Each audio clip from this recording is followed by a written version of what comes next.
How did it happen? How do we prevent it from happening again? Those are two crucial questions being asked after yesterday's trench collapse. Yeah, it's been almost 24 hours now since we showed you the first of two workers lifted out of that trench. The second man stuck until about 7:30 last night. Both went to the hospital. One, we understand, still in the hospital, according to KFD. Now, that capped off an ordeal that lasted about 5 hours with special gear, special know-how, and how to respond to this to prevent what really could have been a tragedy. We're following up on tonight's top story. WAT's 6 on Your Side reporter Kristen Gallant back out at that construction site with more. Kristen. Dawn, an investigation is underway after a trench collapsed at this construction site behind me. Now, neighbors say that they were worried that something like this could happen. KFD had to use special equipment and a lot of patience to get these two men out safely. Actually, I didn't think nothing of it. Behind that dish, there's a large pile of dirt and rock, and I actually watched it slide in the hole because I was out working yesterday. I didn't think anything of it because I didn't know nobody was in the hole. Howard Johnson's property backs up to this construction site. He says they started work here about a year ago. It's a nice, quiet area. Before they built the apartments, that was just a vacant field over there. Monday, his backyard became the prime spot to watch this trench rescue take place.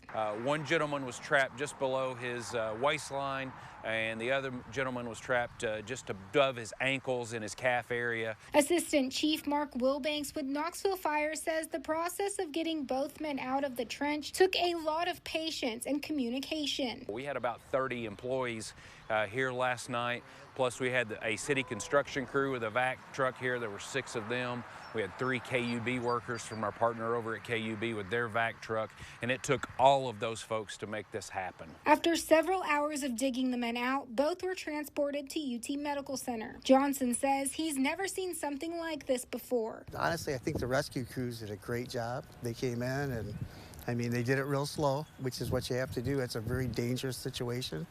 And I honestly think they did a great job. I'm glad the guys got out okay.